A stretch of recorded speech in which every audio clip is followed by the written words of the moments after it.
So if you're doing that, yeah, it's going to be real fun. I'm telling you, it's going to be fun.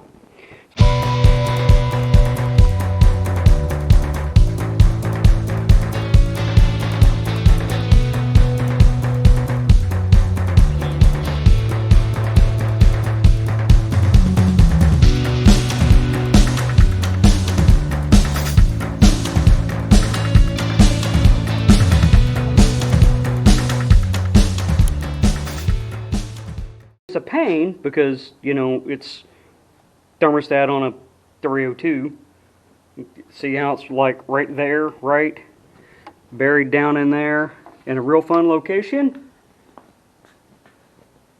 Dodge put it right there so you can get to it easier. Yeah, so if you're doing that, yeah, it's going to be real fun. I'm telling you, it's going to be fun. So I've got the housing off. I chose to take it all the way off so I can thoroughly clean it. I want to go through, and it looks like I've already maybe sanded that surface a little bit, but I want to make sure that mating surface is good and flat. This is a thermostat that come out of there, which is a 195. You can tell it's a 195 because it says 195.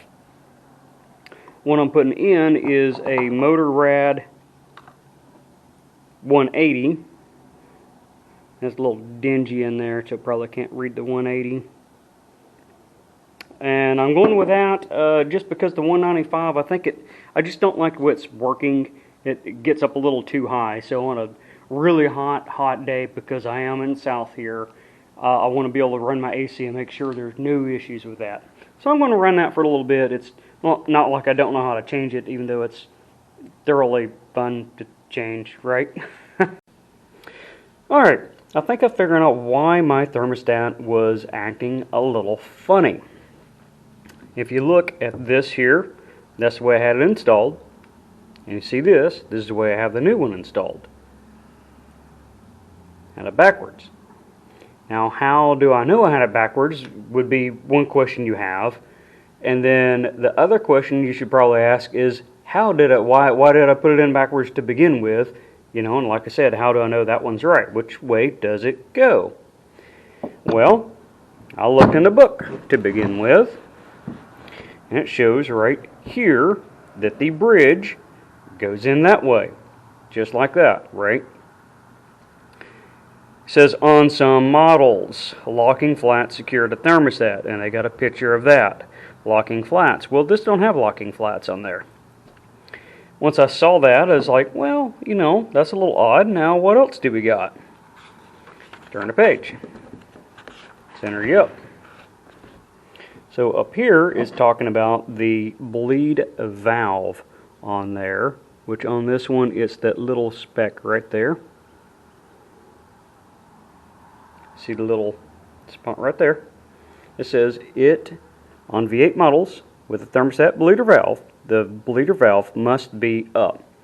So I got to thinking. If I do it like that, the bleeder valve is not up. I would have to face it that way. The other thing, whenever I was messing around with this housing I have, if I put the thermostat in there like that, it would never lock in, it would just free float. However, if I turned it like that, I could get it to where I could turn it and it would lock into place. So those two reasons is why I think that works correctly. And I had a little bit of issue with my thermostat kind of getting up a little higher than where I thought, and then it seemed to be good once it started operating. That's why I'm going to put the thermostat in this way instead of like this one that way. There's two pieces of evidence that shows me it should go that way. Alright, well, now it's time to get it on. So what you see here is, since the housing was pitted, I went through and kind of blocked it down a little bit, but I still had some pitting in there, so I used blue RTV.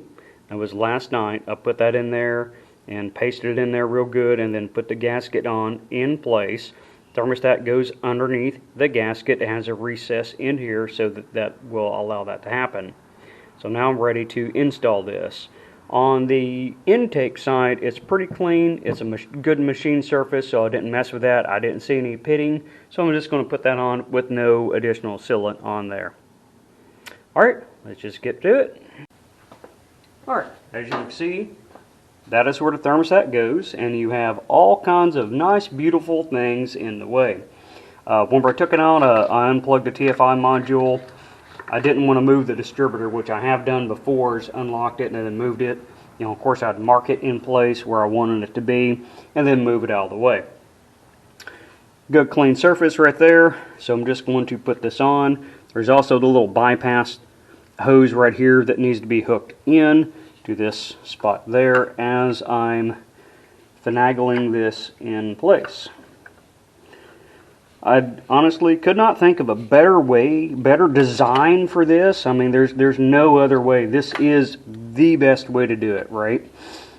As you can hear my facetiousness right there, sarcasm. All right, almost there.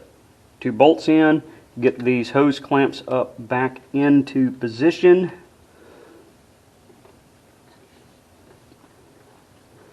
Get the hose clamps back up into position.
Alright, that's how I went about putting a thermostat in my 5.0 Ford Mustang. I've done things a little bit differently than what some of y'all may do, like that one little bolt with the spline head on there that's a little bit shorter. And that's because mine, the diamond chain cover on mine kind of comes up in the way, and it's hard to get the other bolt in there. That's why I did that, and it holds fine. Now, just to note, if you're doing new hoses, and especially with that new gasket, you may have to come back after a couple of engine cycles and tighten things back down. those hoses and everything will eventually kind of compress down and lock into place.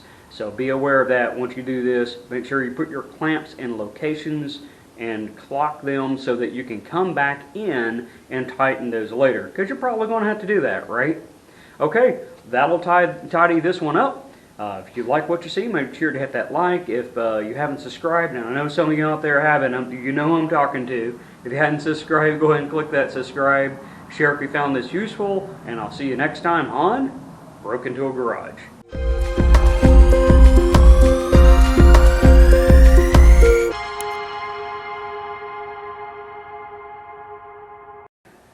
So, between that and I also want to put this on, I'll show you a little bit on there. So I'll just kind of make that one video is what I'm doing with that and the connector, and then do a test drive to see if it fixed that, and see if my coolant is working correctly.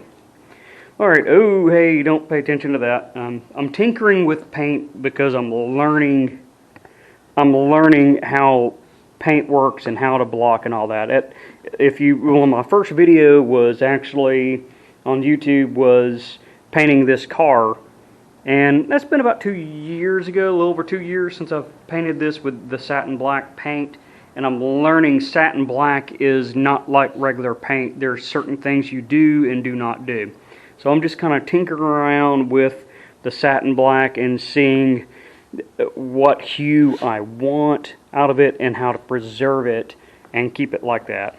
So it's completely different. So kind of like that right there is the way I want it, which is no clear whatsoever. And now I've been playing around with putting clear over it to try to give it that UV protection so that I don't get, you know, that, or see how that's just not a good look. And I know I got a lot of light in here, but it's turned kind of that white look. So I'm learning on that. Anyways, yeah, I had a spot I had to redo there. Like I said, it's my first paint job, so I made mistakes. Like this right here, I didn't take it all the way down to bare metal, so the sub paints underneath there pulled off when I put tape on it. So that's why I'm doing that fender, repainting at least the upper half of that. Anyways, completely off topic, but it's all good stuff, right?